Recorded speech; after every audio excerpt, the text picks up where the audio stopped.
Welcome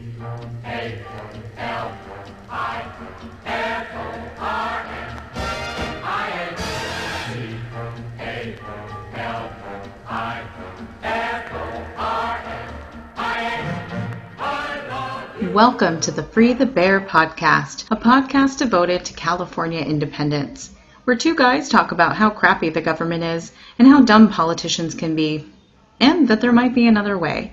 So sit back, enjoy, and as always, Free the bear. Grrr. By the way, what's blue and smells like red paint? Gavin Newsom falling down the stairs. Blue paint, Forbes, is my new favorite joke. It might replace, besides that, Mrs. Lincoln, what did you think of the play? I love that joke so much. I heard that play was that her mind was blown. Back to the program. This is, I'm going to say that this is a part where I'm disappointed in you for never seeing The Wire. We're doing an episode right now, Free the Bear podcast, on California propositions. And there is a main character in The Wire called Proposition Joe. And he always goes, I've got a proposition for you. And I literally wanted to say that in between every proposition we discussed. Well, but since you wouldn't get the joke, I'm not going to do it. Well, we can combine things because, again, proposition, we're going to talk about propositions. And then, of course, we're going to talk about Uncle Joe and that complete shit show of a debate, which is amazing. Gosh, that was rough. I guess my first question with propositions, this is really like my third time, I think, voting on propositions, maybe second. But compared to other states, am I crazy to think that California ballot initiatives are a little more confusing than other ones in the country? Or even just maybe even more important, I guess, ask you in general, what are your thoughts on propositions in California? Well, I mean, to me, like, propositions are really just a kind of a joke and a half. I mean, like, first off, they're written in the ballot area as pretty much just like, this kind of vague, I don't know what you would call them, like, again, like, vague, just like rundowns of what they're supposed to do. But of course, the devil's in the details, right? And so I can't really comment on how it's done in other states.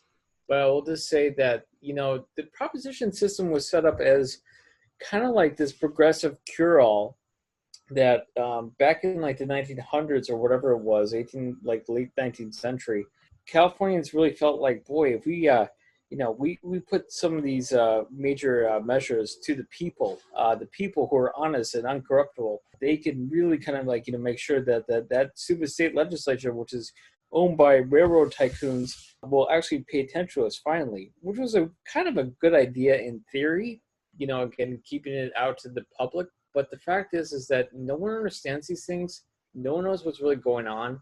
Again, the devil's in the details, and really the California public is all over the place with this stuff. And sometimes they do well, sometimes they do not so well. I think there's been some good measures that have been passed because of Californian voters, but obviously there's some big, like, red flags. Like, for example, what's the famous one, Proposition 8, where Californians basically just decided to rip away gay marriage rights. That was cute. And then the other part, too, Proposition 13, which is like, yeah, we'll maintain corporate and property taxes at the same level as 1970-something, and that's in no way going to starve our social services. So, yeah, no, we haven't done that really good of a job of it. And again, I'm kind of against the proposition system as a whole. I would actually, the next proposition I would really be quite energetic for would be a proposition to end propositions, because I don't think anyone in this state knows what the hell they're doing when it comes to this stuff. And I think it's so easily manipulated by major interests, whether it be union, whether it be state government, whether it be corporations. Either way, people are getting played like a child. And that's the only thing I can think of. It's a crap system, and it really is embarrassing. Again, it was a good idea in theory back in the hundreds, but boy, they were really betting so much on people educating themselves and figuring this out. Well, and I think, too, with just the political system, even in California, and maybe not as bad as the rest of the country, but you make these laws and these ballot initiatives so confusing that it helps disenfranchise voters to the point where they will not vote for their interests. And when I say they, I mean we.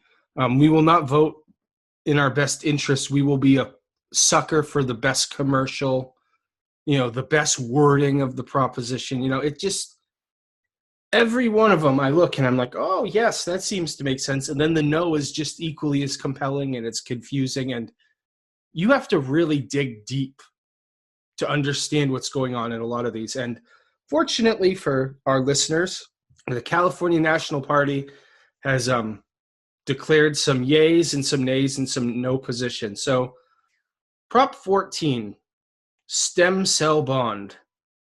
Do you have any knowledge on that? I will say 0.0. I do not know what that exactly means. I mean, if it's something about using stem cells to actually kind of help people, again, there's medical advancement or something like that, I'm for that. But again, what that exactly means, I don't know. I really don't. I mean, I'm assuming it's for the betterment of mankind, so to speak. But I just, again, could I really just say like 100%, like, boy, this is something we need to have? No idea.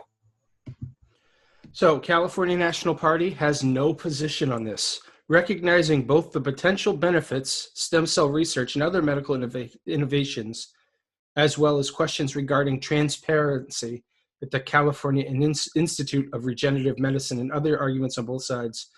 California National Party will take no position. I'm going to vote yes. I like Seth Rogen movies. He seems to really care about this. His mother-in-law had Alzheimer's, and I don't know. I like Seth Rogen, so I'm going to just willy-nilly, instead of not voting, I am going to vote yes on Prop 14, and I am willing to do just about anything to add another year or two to my life. So I am not a religious person. I do not care about stem cells. If stem cells can give me ripped abs, I'm all for it. I think it's absolutely fine. And actually, the one thing I would say, I'm going to vote for it too, even though, again, I really don't know 100% what this is about. But I will say that there was on the Joe Rogan podcast, and Joe Rogan's kind of a POS, to be honest, because of some of the people he pulls on. And maybe it's still kind of the same way too. He pulled on Mel Gibson, and Mel Gibson was not interviewed really. Mel Gibson was with his doctor, just talking about stem cells. And Mel Gibson, and I think he was 100% honest. I mean, Mel Gibson has a lot of personal problems, so to speak, and that's going lightly. But I think he was being very honest in his podcast when he was saying that stem cells probably added another 20 years to the life of his father, who was already, or still already, a very old person. And he's talking about mental regeneration. He's talking about physical regeneration.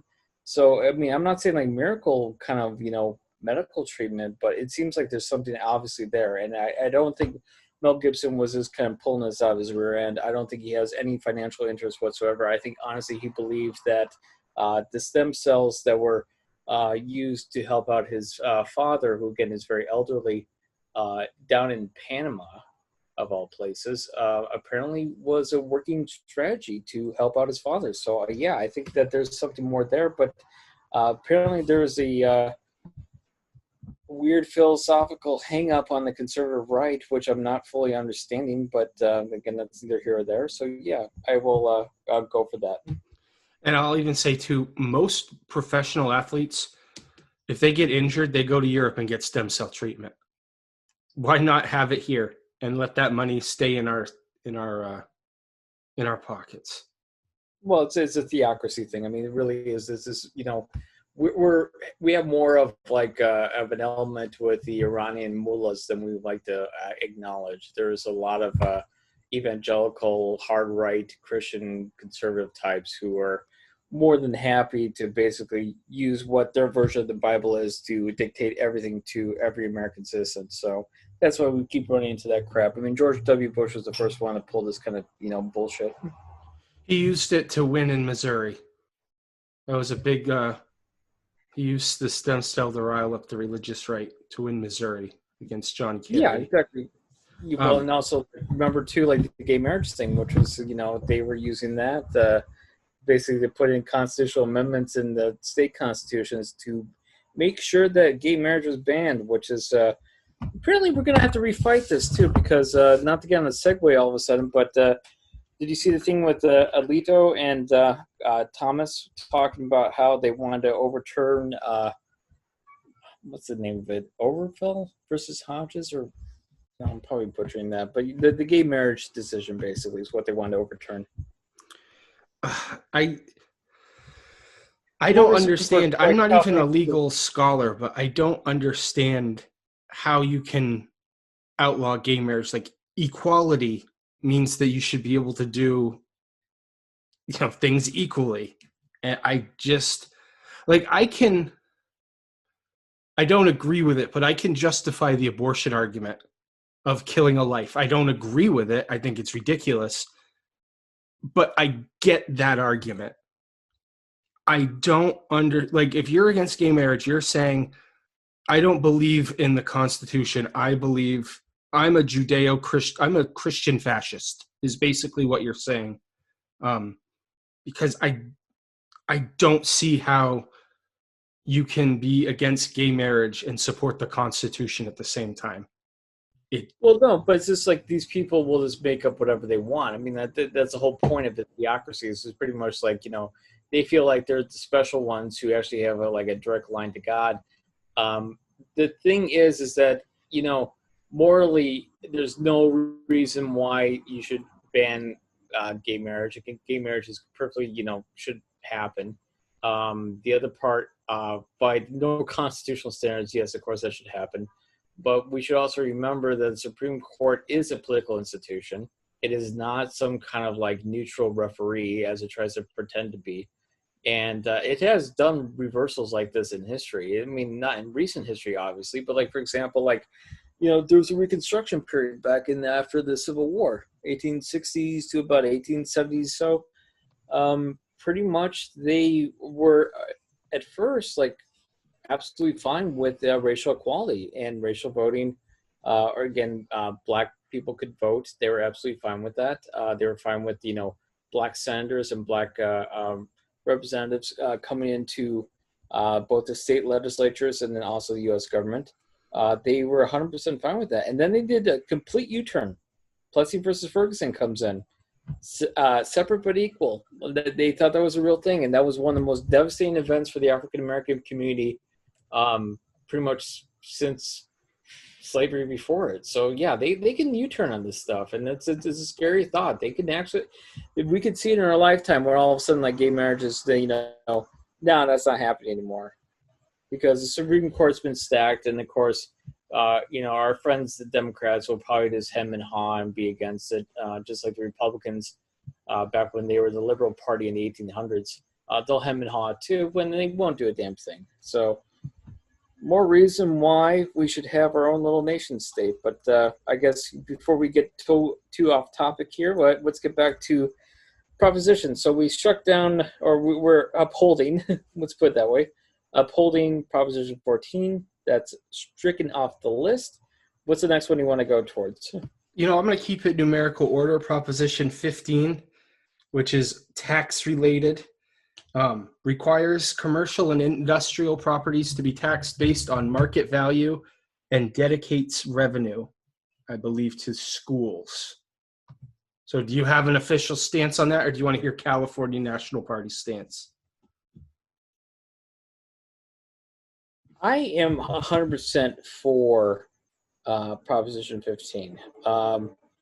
Pretty much it seems that this is the reversal finally of Proposition 13, which was basically making sure that, again, big developers, big corporations were never going to have to pay their fair share.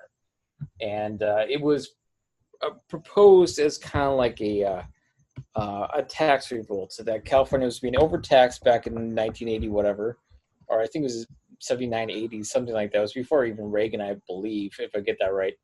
But anyway, that, it was a tax revolt. Californians were overtaxed, which was BS at that time even.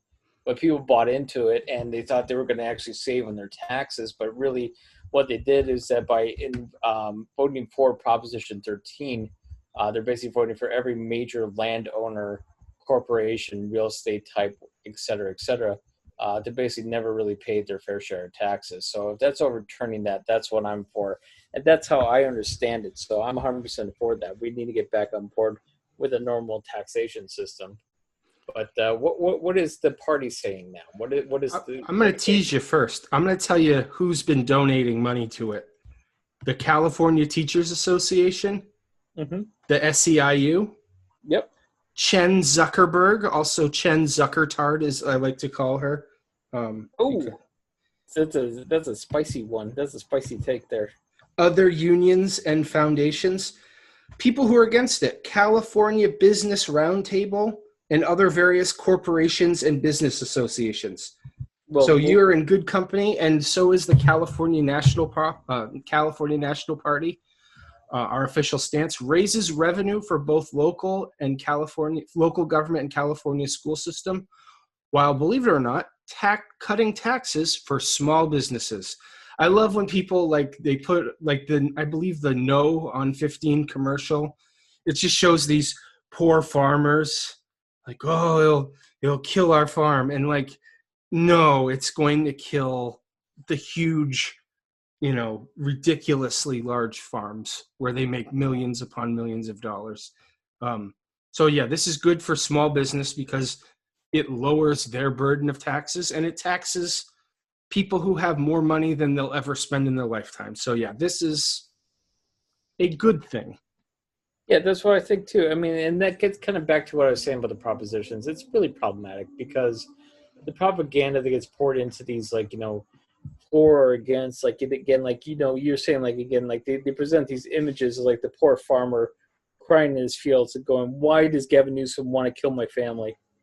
It's just the people, they pour out so much that they can actually overturn or propose things that are against the general public. The general public doesn't really have time to research this. I mean, I'm not saying again, we did a deep dive on this. I don't think you did. I don't think I did. Hell, I don't even think the CMP did. I don't think even the Democratic Party membership as a whole did. But we're kind of always kind of pretending that we really know what all these things mean. We really don't. We're really supporting the spirit of the initiative more than anything else. That's the best way to put it, actually, Bill. That's absolutely right. Got a proposition for you. I snuck it in. I love it. Proposition 16, affirmative action. I am going to guess that your answer is yes. Yes, I would be for that too. I think that would actually rectify certain things. I think that it would actually kind of help get certain community groups actually into certain colleges. I always thought that, the idea that somehow it's crowding out people who are more somehow really supposed to be there. I think that's always been overblown. It seems like that always seemed to be a little bit of a dog whistle kind of thing. We're going to end affirmative action because, wink, wink, we got to make sure the white kids still get in. And you know what? Boo freaking hoo if you don't get some person doesn't get in their first choice school. You know what? There's plenty of good schools out there. Go to your second choice, live with it. Life goes on. Maybe you go get your master's at your first choice. So be it. I mean, it's a little, again, I always thought that, again, you look at the time period too, 1996, right? When they had the constitutional amendment banning affirmative action in state institutions. That seems like a little white backlash. Again, because also, again, I don't remember people back in the early 90s.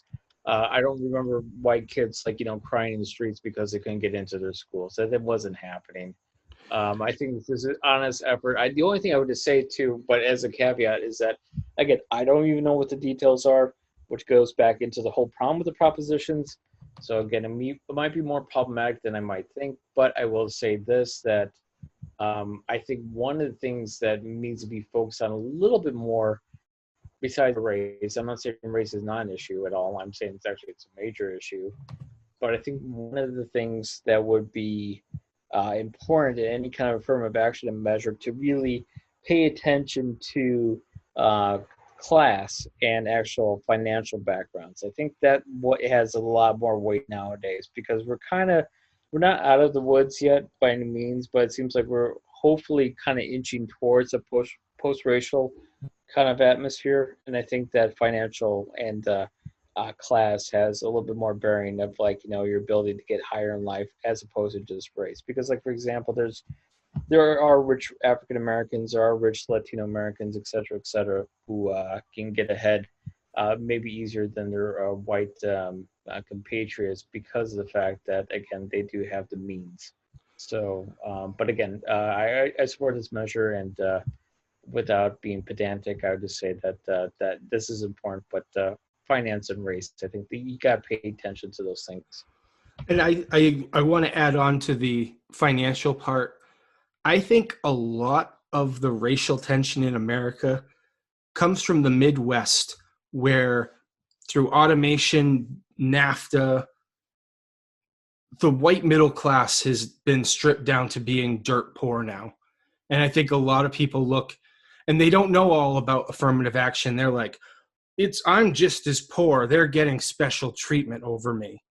And I don't think affirmative action is really giving them really that much preferential treatment or whatever. But I think I think it's what did Hillary Clinton in last time. She didn't recognize the plight of poor white people in the Rust Belt. And no, she didn't. That's absolutely true, Bill. I mean, like, let's always remember that Trump ran to the left of her when it came to trade. Yes, he did.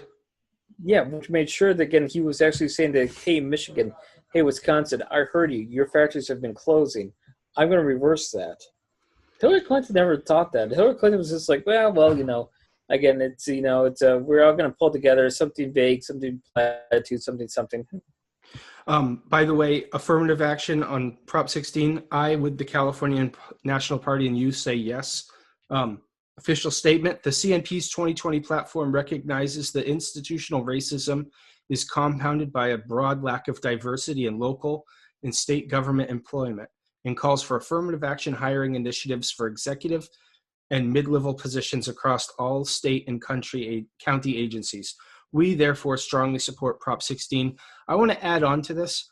At my wife's company, I won't say the name, I don't know how she feels about that, but Silicon Valley-esque, one of those big players, her job now, she's on a team, and it is all about diversity teaching and how to hire more diverse people in the workplace. This one is good for just being morally right, but in this day and age where a lot of the jobs of the future shouldn't really require a college degree, it should require, your resiliency, or if you're good with computers. So I think it's great to have it as a law, but I also think, I know Silicon Valley, better or worse, has a lot of things that people complain about, but they often lead the way in good business practices too. And I think that my wife's company that she works for isn't the only one that is looking into higher diversity on executive boards and just in salaried positions in general. So really, if you're against Prop 16, I don't know why.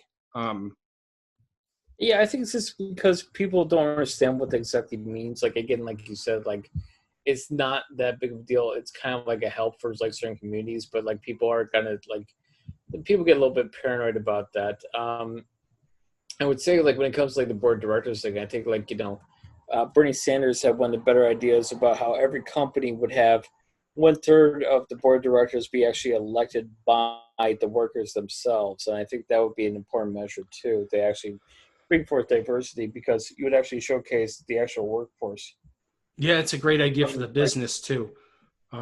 Yeah, that's a great idea. I 100%. And also, again, kind of like, I know the companies would always just fight against it tooth and nail, but like, in honesty, like, if you actually had like that kind of a system, you would actually find out much more inputs about how to handle the company that you wouldn't know if you're just spending all your time on a golf course.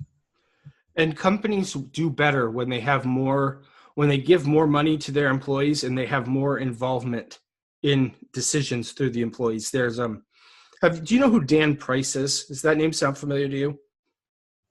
No, actually, I can't say it. I don't know that one.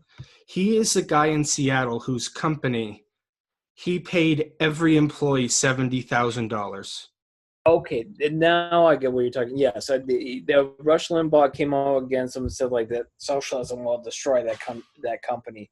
It's I didn't know the name Dan Price, but like yeah, I remember the $70,000 per person, and like yeah, the company's thriving. Yeah, it's just good business. It's good business for businesses to be diverse for so many different reasons. So we agree on it. We support it, and hopefully it will pass. Proposition 17, voting for parolees. California National Party, yes, in line with our long stated policy in supporting and reinstating the right to vote to those convicted of crimes. The CNP supports Prop 17. I'm going to go out on a limb and say that you support it as well.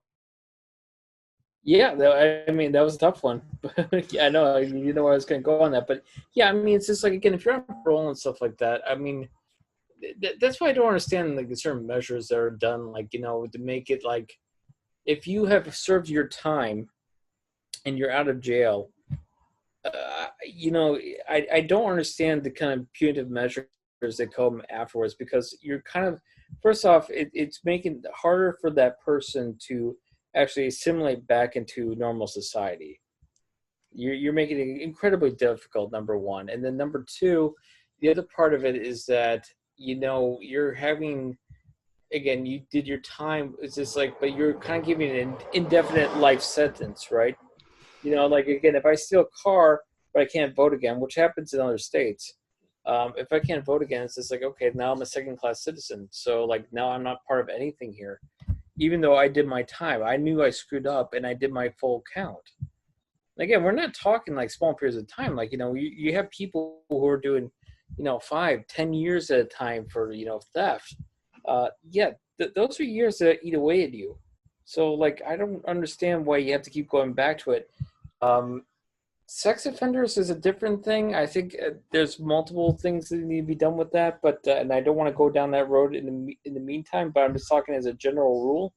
If you did your time, you should be able to get back into society. So yes, obviously you should be able to vote.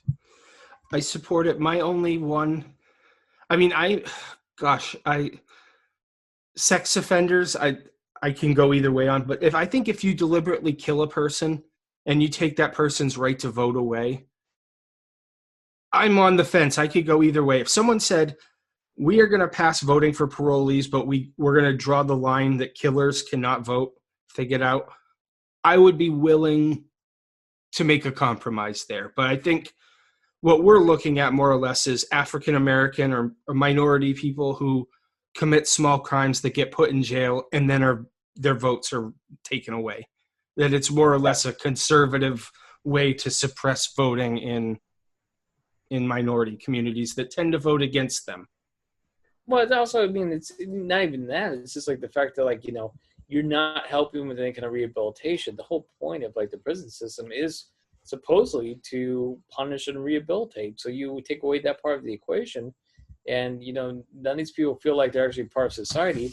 They're more likely to do something stupid, hurt someone else, steal something, and then go right back into the prison system. So what are you doing there? We're supposed to make sure that they're out completely. If you are saying that this person is capable of walking on the same sidewalk as I and be in a safe society with them walking the sidewalk, then they should be able to vote.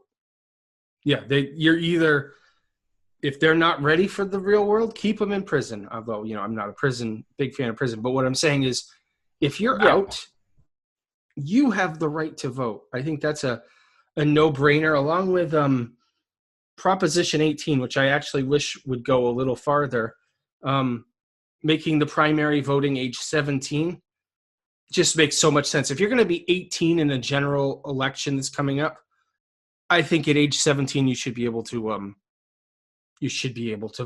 Not only that, I don't think there should be an age restriction on voting. I'll tell you, my daughter is 8 years old, and I guarantee you she knows more about issues and has thought more about politics and society than half the people in this country. I say that with 100. I mean, my daughter could explain to you ranked choice voting. She can explain to you universal basic income. She can, like, complex, like, issues my daughter can go in and talk about. So, like, voting age 17, at the very least, if you can drive a car, for goodness sakes, you should be able to vote. I would lower the voting age to 13, to be honest. Kids tend to be more, especially these days, kids tend to be more politically involved, and they tend to be more right on issues than us old fogies. Well, the thing to me is just like, we can talk about like certain things again, like, yeah, I mean, I'm sure certain kids are actually pretty damn smart about things. I'm sure your daughter is too. But it always struck me as funny, these weird kind of graduations of like responsibilities or abilities to do things, Like, for example, like age 21, you can drink, but age 18, you can vote. You can pick someone who has control of the nuclear weapons of this country at age 18, but you can't pick up a drink. And then also, too, I think, I don't know, is this nationwide or really statewide? For example, you can't pick up a cigarette anymore at 18. You have to wait till 21.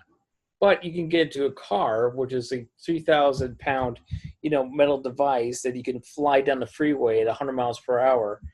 You're good to go on that one. So there's weird graduations and stuff I don't believe in whatsoever. I think that 16 should be the above board, like you're good to go for everything. Absolutely. I mean, other countries do have, like, again, drinking ages drop down a bit too. Mainly because, like, again, like, not playing this whole forbidden fruit thing that happens, like you get these teenagers who come out and think like, oh my God, drinking is so cool. But like in France, they start like drinking at 14 and no one gives a flying, you know what? So absolutely. I mean, I'll tell you, into my personal life, my wife and I let our daughter have maybe, if we're having a nice dinner, a shot glass worth of wine to let her taste it and to understand it. Especially I live in wine country, so it's kind of an important part of the economy. But she's swigged, like, taken sips of beer before. She's never been inebriated, obviously, but like for those reasons, I don't want her to go to college and binge drink for the first time and have something happen to her when she's passed out. Like, that is my biggest fear. That's more of a fear to me than my daughter drinking. And we all kind of know this too. I mean, like, for example, like I think it's in Britain, or at least Northern Ireland. I think it's that, if the person is drinking at home, I think it's over the age of 5, you can allow them to have a drink. And there's some laws in America. By the way, it's a bad example because Northern Ireland is a little bit, we'll just say the drinking culture is a little strong. But yeah. There's an even like a grandfather law or armchair law, something term that, like, if your kid is drinking with you as a parent and it's like they're not inebriated, it's like one of those laws where it's like they're not going to prosecute you because that's like really infringing on a person's personal freedom. Yeah, I mean, it's just like 16 seems like a pretty good board. I mean, like, the moment you can actually get in front of a car, or get behind the wheel of a car, I should say, and you can actually drive down and do anything, like, can we just say, like, okay, then fine, you're good to go on, like, a lot of stuff? Because, and, like, especially, like, the whole thing now is it's like, at age 21 you can drink, but at age 18 we can send you over to Iraq to go kill foreigners. I mean, don't just make it one or the other. And I think that people are, developing quickly and are smart enough. Again, 16 seems to be a pretty good one.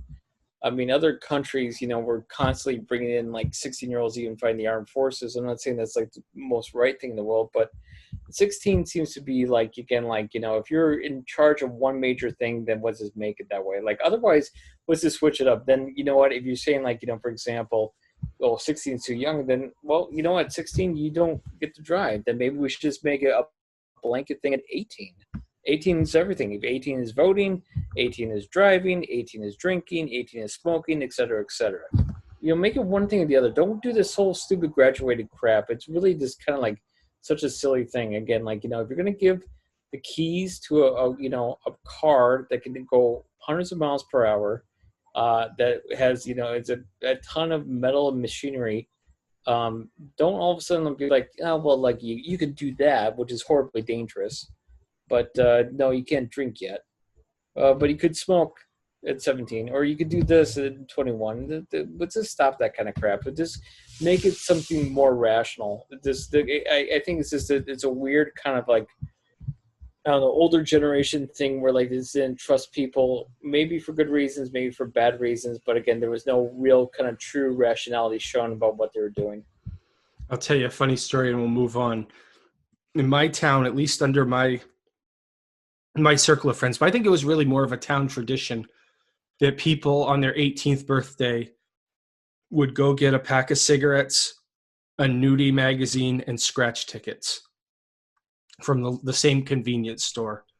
You know, Oh, I it's a remember. big, like I just remember, I didn't smoke cigarettes. The internet was around, so I didn't necessarily need nudie magazines, and my grandmother always got me scratch tickets, so it wasn't a big deal, but I felt like king of my little town that day when I got my Oh yeah. ass parade, my Duvals, and my $1 scratch ticket. Actually, I kind of did the same thing. It wasn't really a tradition in our town, but it's just like, when you're 18, it's just all like, well, I'm going to take advantage of this. I remember I got the California ID card because I didn't have a driver's license then. So I had the ID card, and like literally it was like buy a pack of Marlboro Reds, go rent porn, and then and then what was the other thing too? Like yeah, get a lottery ticket that didn't go anywhere. Yeah. Yeah. Proposition 19, property tax transfer. This one confused the hell out of me. I'm going to trust California National Party President Lobes, who was the person who did a lot of the major research on this. Property tax transfer, yes. And this is what he says. A guiding principle of the California National Party is that any Californian who wishes to stay here should be able to do so. California seniors, people with disabilities, and those displaced by wildfires to transfer their current homeowners tax will keep Californians here. Further, allows transfer of property tax to children or grandchildren only if they live in them, removing a much abused loophole. Do you have more about this stuff than me? Anything you want to add to inform me and our audience? I would just say that actually no, I was extremely confused by this, and actually I would just say abstain. I don't really trust this at all because again, like where it's coming in this kind of background, like who are actually kind of like putting out like again, if it's the realtors, there's something up. Again, like I feel like the devil's in the details again. Don't trust it whatsoever. Would abstain completely about this. Yeah, the people who endorse it are the California Association of Realtors and National Association of Realtors. So That's a little suspect to me. I mean, like, I'm just gonna say, like, actually, you know what? I probably would say no. To be honest, I don't trust those people whatsoever. Realtors are, again, especially in California, one of the shiftiest groups on the planet. And again, like, there's got to be something in it for them. I mean, I know they put in the thing about the firefighting and like setting aside funds for like the firefighters, but like I feel like again that's you find out all of a sudden it's just like, well, they set aside $200. That's what they meant. it seems to me that it's like one of those laws that probably does a lot of good but might do some bad. I imagine a lot of these like would do much better, and there's one down the line that definitely did this, where they would just do better if they made the law a little more concise and didn't just narrowed down what the proposition does. But California National Party, our official stance, except for you rogue, is yes. Here's another easy one. Proposition 20 wants parole restrictions. I'm going to go with no, much like the California National Party. It reinforces retribution rather than rehabilitative justice and jams more people into California's overcrowded prisons. What we were talking about before. Prisons are supposed to be rehabilitation. Punishment is not up to a mob of people or a jury. Justice is a cosmic thing. You can have it with your maker or Dexter or Batman, whoever. But I hate prison as a punishment. I hate punishment. We don't my wife and I don't punish our kids. We don't believe in it. And even with a kid who's nonverbal autistic who takes his iPad and hits people with it. Punishment just seems like an evil thing to me. And I want to do everything in my power, and especially in California, to help people who get out of prison. I always feel good about like a feel-good story of a person who can beat the odds and stay out of prison and can make something of themselves, because if there's a lot of the odds are against them. Well, I think that, I mean, I'm not anti-punishment, to be honest, but like I think that, again, just try to roll back stuff. Like, again, I don't know what the details are whatsoever, and I think that this is a lot of this, like, super cop kind of BS where they want to just keep locking up people left and right and use every excuse to nail people. No, I don't believe that whatsoever. I think that, again, like, I wish we had more of a Norwegian system of actually, like, okay, this person is, has done X, Y, Z.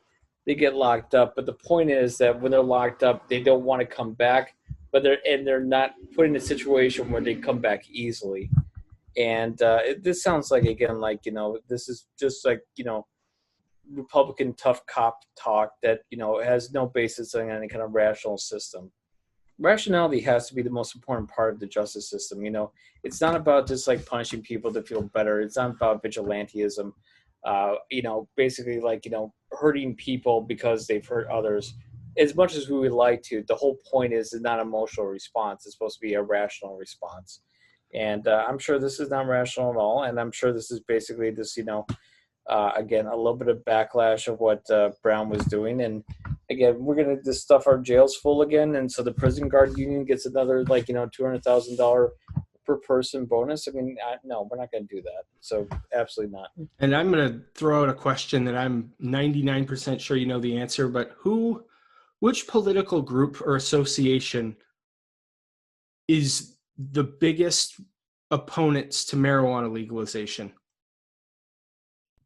Well, I would probably say, again, between law enforcement and just the prison guards? Prison guards. Ding, ding, ding, ding, ding. Yes, so anytime I see prison guards, and one of my best friends in the world was a prison guard, a guy I used to host a boxing radio show with. One of my first co-hosts was a prison guard, and I learned a lot from him. And yeah, absolutely. We want parolees to have a fair shot. So vote no on Prop 20. Don't give the police department more money. I don't even know what that means. I'm just rhyming for the hell of it, because it makes sense to me. I get it. It's just don't give the cops more money, because, again, like, first off, I mean, perhaps defund the police was, not the most, like, clear cut, like, statement, but I do believe that these budgets are just like the defense budget. They're over bloated. They get away with all sorts of crap, and, like, what, we're gonna give another excuse for them to get another increase, really? Because, again, like, do I really want to screw up some kid who grew up poor, who decided to steal a car one day? We want to ruin his life, and so that he could only be working in, like, fucking Sam's Club as, like, a grocer. Like, we're really gonna just do that? That's like our whole game plan. It's like pretty much like, yeah, okay, at age 17, when you're stupid and high, you stole a car, and again, there's a physical item, but we're gonna make sure that for the rest of your life you'll go nowhere. All right, so I'm going to tell you two groups, and I want you to tell me which group you'd want to be associated with. First one, the AIDS Healthcare Foundation, and the second one, the California Business Roundtable, Essex Property Trust, Equity Residential, and actually, you gave me a big chuckle there, and I'll tell you why. Because Avalon Bay and other landlords. Which side do you want to be on, Forbes? Well, can I just make a little disclosure there? I have a personal beef with the Essex Property Trust. Got a little personal thing. Essex Property Trust, once upon a time, another life, I actually worked for. And you will never find a more wretched hive of scum and villainy than Essex Property Trust. And they are, again, one of the biggest and worst organizations on the planet, who will basically throw grandma out on the street to be eaten by rats if they got them a quarter of a point higher in their stock margin. So, no, again, scumbags of the world unite. I'm sure that's exactly what they were saying to each other. Avalon Pay, yeah, that's Essex Light. Yeah, no, screw those people. AIDS Healthcare, yeah, I'm going to go with that one, sure, yeah. I think one of the biggest misconceptions when it comes to landlords, and this is something that the far left drives me nuts on, not all landlords are bad people. Like the mom and pop person who, it's like second generation apartment and like they own one apartment complex and they put their money in it. That's not who I am targeting when I'm talking about landlords are bad. I'm talking about the companies that have 100 different buildings that they're renting out. I'm talking about Trump. I'm not talking about second generation Mishka Muska Mickey Mouse who has a small apartment complex in Pleasant Hill, California. That's not who I hate. But I agree with you. I'm going with the AIDS Foundation and Proposition 21, yes on local rent control. California National Party's stance. Housing issues face all Californians, but different areas will require different solutions. Yes, amen to that. Proposition 21 will allow local governments to enact rent control policies that best serve the needs of citizens without requiring other areas to change their rent control laws. Yes, because there are much different things in San Francisco than there are in Fairfield, California. This will bring decision-making and accountability back to local communities. We like that in CNP and their elected officials. For this reason, the California National Party urges our members to vote in favor of Prop 21. I want to go on a little bit. You probably know more about this than me, but rent control is not a cure-all for a lot of these things. Rent control with affordable housing in all areas of a place. To me, it has to be those two. Because if you just have rent control in an area, it's the value of the place will go down because the landlord doesn't have any motivation to fix it up, to invest in it. So it's going to decay and what have you. But I'm for this, all in all. San Francisco. Oh, I'm going to just talk morally. A person who teaches elementary school in San Francisco should live in San Francisco. They should not have to trek from, an hour away to go have a teaching job in San Francisco. It's just bad for the community. And communities do better with more diverse, not only with race, but economics. So I 100% agree with Prop 21. Love to hear your thoughts. I have a concurrent opinion. I mean, 21, I think, is a very important thing. I would just say, though, I would just make some, again, it's a concurrent opinion if we kind of go in Supreme Court talk. That this is something that needs to happen. It's something that, but again, I'm just going through the mentality of the landlord. Let me just go back into that. Actually, I would say that the small time ones, you're talking about like the little, you kind of like this image of like the little lady who owns a couple units or something, rents it out for, strangers. Those are the worst people in the world. They really are. They will screw you every which way possible most of the time. I mean, yeah, you'll get exceptions, but it's just kind of like, Noam Chomsky said, like, yeah, there was kind of slave owners too. There's people out there, they will not fix anything. They will not do anything. And unlike Essex Property Trust, which again, like I said, I refer to them as a wretched hive of scum and villainy. Essex Property Trust, because of its regulated corporate system, if my pipes break in the middle of the night, they will send maintenance over to go fix it after that phone call. No questions asked. You ask Miss Babushka, who has 2 units, well, she's got to get her cousin out because, again, he's cheap, and he actually gives him, she gives him a little side business at the time. He'll come out around 9 o'clock in the morning, and yeah, all your stuff's flooded, but, they'll make sure that one time that they'll come over to fix that, and, you got like a little bit of a, your walls are feeling damp because of possible mold issue. Oh, I don't know what that is. It's just we've always had that for years. So we're going to have someone else come out and go take a look at it. So you just wait a couple weeks. It'll happen. So no, I don't buy that. With that, most of the time they're 99 out of 100. I would actually say like they're actually worse than the big companies because they're not professionalized whatsoever, and they're not aware of like lawsuits, local statutes, anything like that. Rent control. Affordable housing has to be put in, but you're kind of saying like rent control kind of drives down the ability for people to invest in their properties. Most of the time, landlords, especially if you go into beach communities, they're not investing in their properties. They just jack up the rent again because people want to be near the beach. Have you ever gone near like a beach property with some of these apartments? There's nothing going on there. And most of the time, they're pretty run down. It's actually really is a shame. You can see these places are like almost like, teetering the brink. You can go down, if you want a good example, go down to Seal Beach, go down to the south side towards the rest of Orange County away from the pier, walk on the stretch of like concrete path that is between the beach and the houses.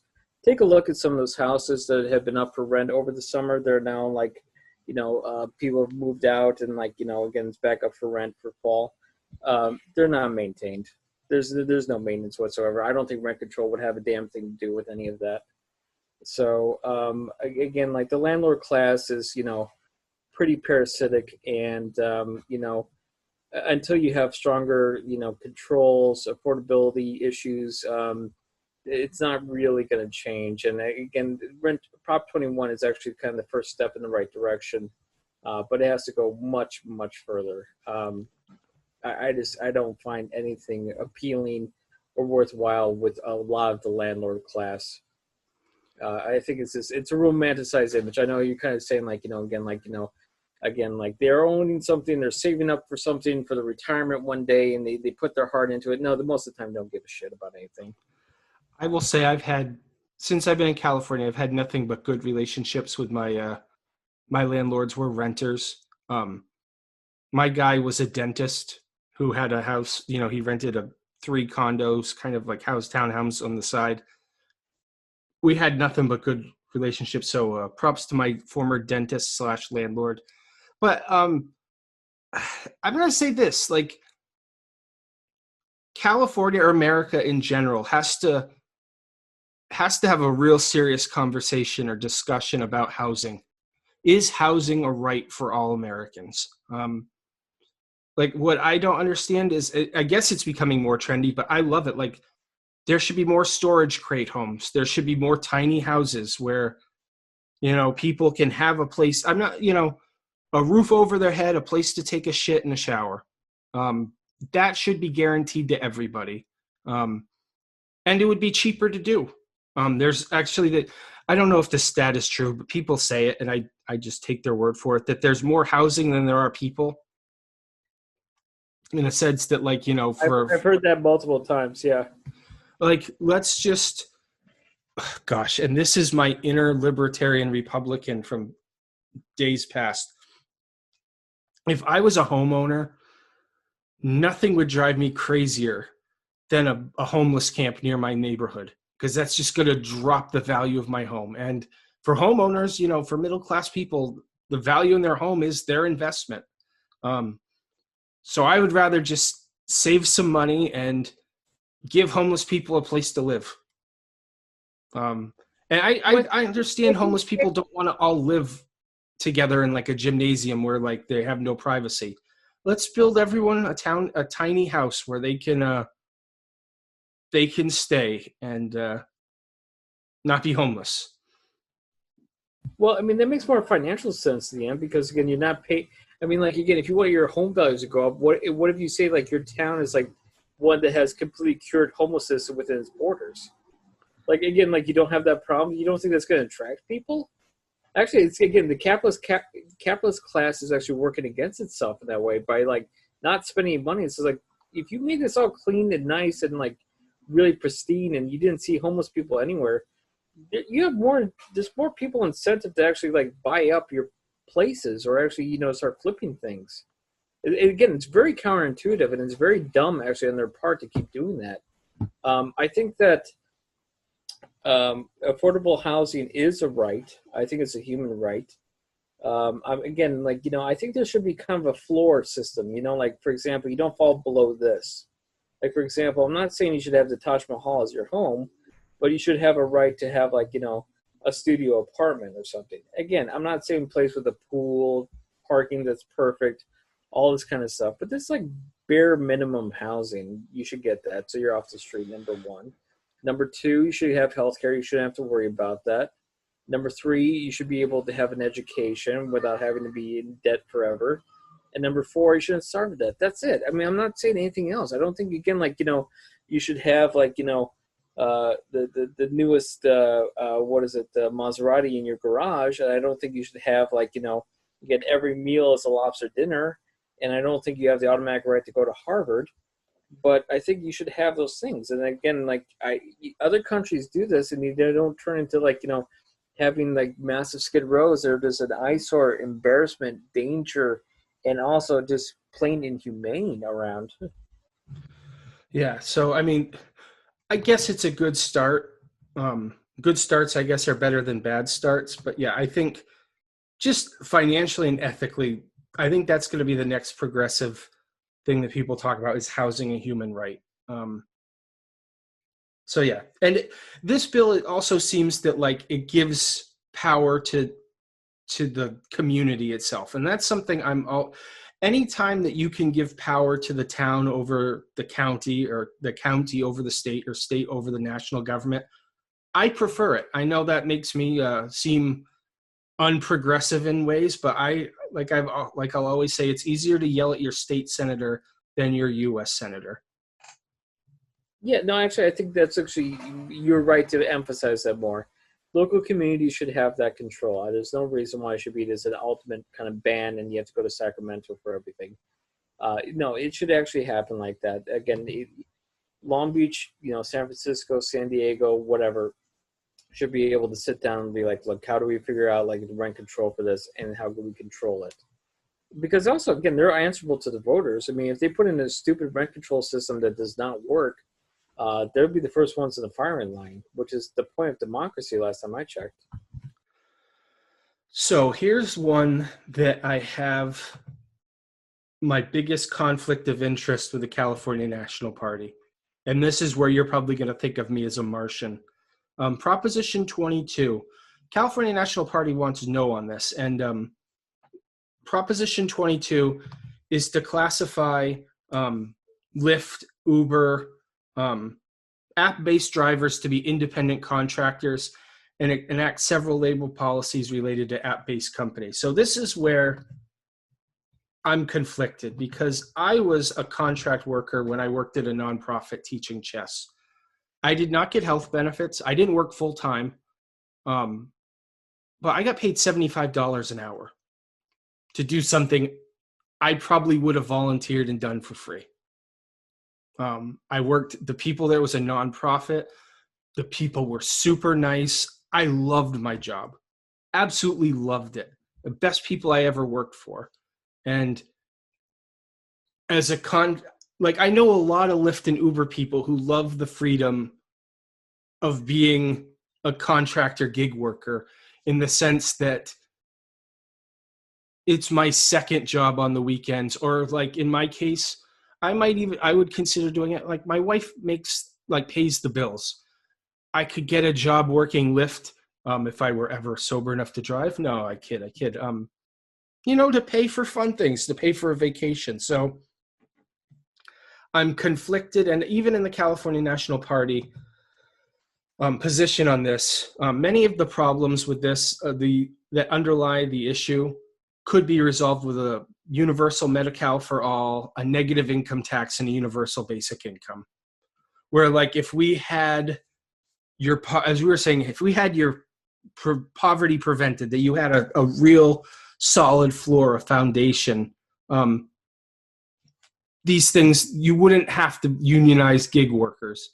But as the California National Party believes, all workers have the right to unionize if they choose, which is where I get it. Since Prop 22 removes this right for drivers in app-based industries, we must oppose it. So yeah, that is probably for me the devil in the detail, where you remove the right to unionize, because that just is inherently evil. Everyone should have the right to unionize.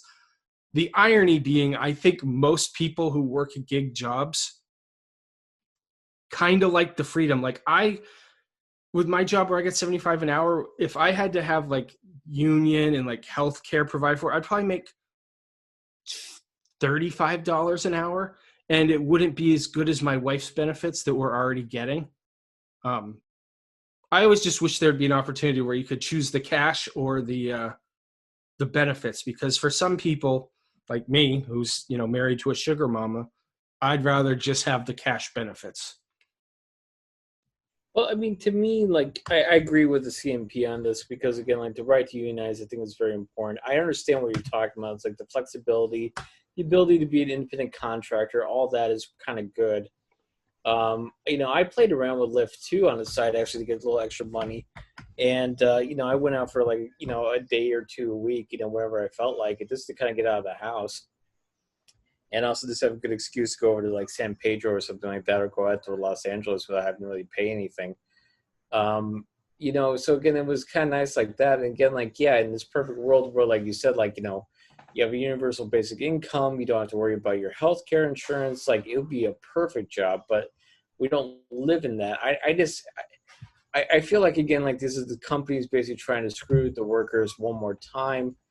They pretend this whole thing with that they're independent contractors, even though that really, if you actually do that for 1 second, you realize, like, you know, you're restricted to do certain things in a certain way, which basically does not make you a contractor, makes you basically an employee, which is pretty disgusting. I mean, again, like, you know, I feel like you're right. I feel like the party's right. I feel like in certain ways, like even the company's kind of right. That again, like, you know, to give that flexibility and keep that going. But of course, the company's, you know, mostly full of you know what, and that I'm sure that, again, this is all backdoor to kind of screw over people left and right. Um, I don't know. I just feel at this point that, like, you know, it's almost like these should be nationalized. They're big, you know, you buy off like those, you know, the people who run the company, you give them their little slice of cheese and then tell them to kind of F off. And then, like, you know what, there's no reason why you need to have a private company run this stuff anymore. And maybe it should be nationalized and actually controlled by the workers themselves, and actually have a democratic governance where, like, they can actually choose their own hours and rules and things like that, and actually get out there still making that kind of money. I think, again, like, you know, if anyone asks me like, oh, you're going to be a socialist president of so and so, you know, California, USA, whatever, what would the first thing you do? First thing you do is actually nationalize these things and actually make sure that they actually get a fair share of what they're actually putting out, instead of having every time they have a ride, 50% of it gets kicked up to the company that does nothing except buy more properties in Silicon Valley. Well, and I'm going to ultimately vote no on it too. It's just one where I'm not as passionate about this as some of the other ones. I'll say this, really what Uber and Lyft and even like DoorDash, their whole business model isn't even what they're doing now. It is having the name brand when self-driving cars and trucks get implemented. It's Right. just That's so sort they're of the the national whole thing. taxi service. This is what they're doing now, is really just trying to stay afloat for when self-driving cars come, and then none of these people are going to have a job anyways. No, they're going to be totally out the window too, just like the truck drivers. Yeah, so it's interesting. I find Uber and Lyft to be a very interesting business because, like I said, they're really just waiting to get self-driving cars and to be, you know, like New York has, was it the yellow tag or whatever the thing for the taxi that they have to pay? They're Oh, just getting the name brand. Yeah. They just want to be name brand for when self-drivers come along. Proposition 23, health professionals at dialysis. California National Party has no position. I am going to support it, and I'll tell you why. Because the SEIU supports it. They put a whopping $6 million in to support it.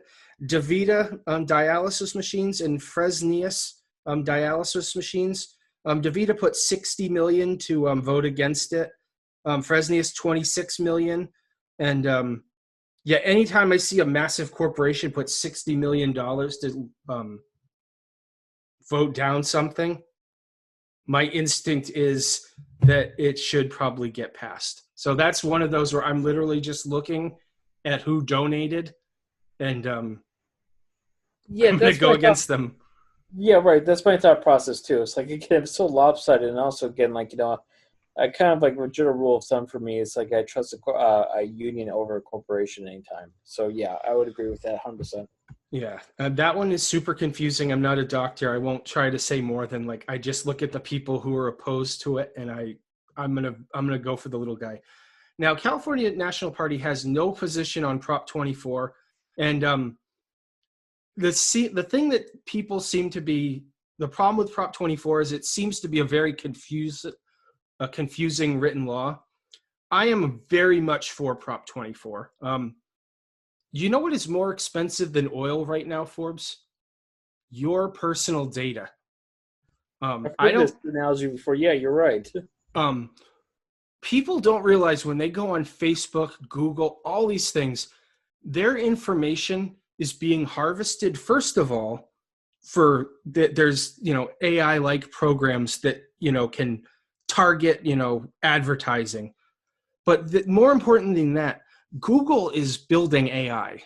They have, but they're just using all of your information to create AI that's going to displace everybody for jobs and is going to kind of go freaking Skynet and take over. So 24 is a step into you and me getting money for our data, which we should absolutely get. If people are going to take our information, and California already has a thing where about cookies, and you can opt out of having your personal information sold. But, and the other thing, when you sign, like, oh, I read all the rules, nobody does that. They just want to get on FaceFeet or Twitter, Gram, or whatever. They want to be on those apps like everybody else. Did you say FaceFeed and Twittergram? Yeah. I was channeling my inner Bill Belichick. He calls one of them Face Snap or something. Like, Whatever kids are doing nowadays, yeah. So yeah, your personal information, especially if it's going to be used as a job to replace you, you should get a little slice of that now. So I'm 100% for Prop 24. I don't think people realize how powerful AI is now and how close. Like once AI becomes prevalent, it's all over. Like jobs are gonna like right now. If someone's listening and they are a lawyer, if they're in law school, they should get out of law school now and learn how to bake things or sell consignment clothes. And those are better businesses because there's AI that's doing law work, driving trucks, playing chess and Go, debating. There is like one of the best AI program debated like a professional that lost for now, but it'll eventually win. There's going to be AI podcasts. So yeah, let's get a slice, because if we don't, there's going to be one nerd who's going to have $50 trillion. Well, that's kind of what it's kind of turning out, right? Excuse me. Actually, I would say, Bill, I mean, I was already for it, but I think you made a stronger case than I ever could. So yeah, no, I'm with you on that. Yeah, and like I said, the law is not perfectly written, but I would rather have a law that needs improvement, but at least says, hey, you have a right to your data. So yeah, I'm 100% for that. California National Party has no position. But yeah, like who doesn't want money for I want to get money for my tweets and you gathering my information. Pay me to be a useless schlub on the internet. And by the way, we're not talking thousands of dollars. You're going to probably end up getting $150 to $200, but it's something. It holds companies accountable. The last proposition. I think you're right about that. Absolutely. I just want to say again, like, I think you put that in an articulate way that I could never do or understand. So like, yeah, no, I think you're absolutely right about that. And here's another one. I think that we're both going to easy agree on. End cash bail. Yes. Since its inception, the California National Party has called the end of the cash bail system. Could you try to explain the cash bail system to me and to everyone else? I have a general idea, but I have a sneaking suspicion you know more. Well, cash bail basically is like saying like, okay, like, if you put up a bond basically, and some bail bond company or something like that, that's how you get out of jail. If you can't afford that bond, you're stuck in jail. That's as simple as basically is. Again, like, you don't have to, when it comes to bond, you don't have to put up the whole amount at once. You basically have a middleman to actually help you out with that, and there's certain kind of interest and, other kind of crap. But basically what it means is that, like, if you get arrested and you're accused of, let's say murder, and it's like $1 million bail, you have to put up that kind of money. You have to find some way to finance that kind of money to get out of jail to help out your court case. Otherwise, you're just going to rot in jail. And like in certain cases, you could be rotting there even though you're completely innocent for like 2, 3, 4 years. So you're basically in prison without extra charge just because you can't afford it. I mean, it's like the most perfect capitalist way of like handling crime. And I think a lot of people will settle too, or they'll take a plea deal. They have it. Yes, that's a very valid point, Bill. Like, for example, like, if I'm going to rot in jail for a year, no income, because obviously I'm going to lose my job over this, I might just take a plea deal saying like, yeah, of course I stole that car. I'll be out in 2 months. And here's another thing where I think technology should be really implemented. Why can't we have more electronic foot bracelets on people? Yeah, well, there's no point. I mean, like, you could basically have it. Yeah, I mean, like, the whole point of the bond system was that you put up so much money that if you skedaddled and ran out of town, then they keep it, and then you're kind of like, financially screwed on that. So, like, you put up money basically as like, you're putting up this amount of cash to be held hostage by the court system. And that was kind of a way to make sure that you're on your best behavior, right? But you're absolutely right. You can go opposite. You just have a GPS, which we all do with all our phones now. Just have to wear like a GPS ankle bracelet, and we know where you are at all times. So it's not that hard. But apparently, for some reason, and I'm going to say, without saying it, capitalism, money making, big business, they want to keep it in a certain cash system, even though it's outdated and actually kind of pointless. And this is hard for me because I did love the show Dog the Bounty Hunter, and I am a big fan of the Fat Man. So I do enjoy a good bounty hunter story. But yeah, that's ridiculous. And I just hate when like some rich kid like kills someone in manslaughter or whatever, and then they're just out on bail because their parents can afford it. That pisses me off. So if that little shit gets that right, everybody should get that right. It shouldn't matter how rich you are. Like, justice should be blind, and it should not care about one's finances. Right, and also the whole point of the bond system was that it was like a public safety thing. It was basically making sure that, like, you didn't kind of skip town and then start doing crime somewhere else because, again, like, you were basically betting that you could just run away and, like, screw the system, right? So if you don't have that, you don't have to take someone's money as hostage anymore, but you can still track them and still kind of nail them if they kind of do anything weird or go out of like certain parameters they're not supposed to be.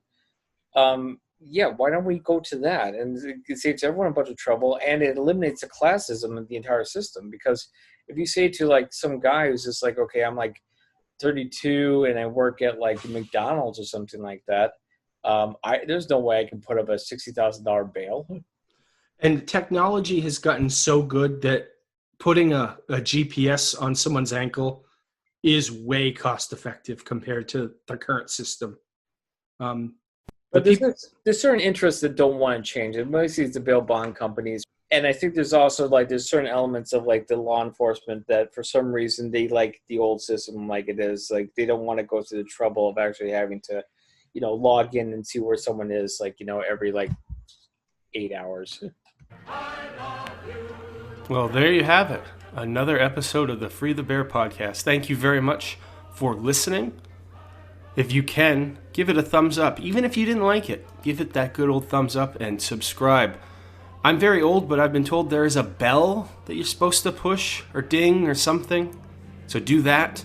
For more information about the California National Party, go to californianational.party or on Twitter, vote_CNP. And in conclusion, Free the bear. Grrr. I want to balkanize right now. Yeah, yeah, yeah. Balkanize. Yeah, yeah, yeah. California's a nation. Yeah, yeah, yeah. Cascadia too. Yeah, yeah, yeah. New England to boot. Yeah, yeah, yeah. Yeah, yeah.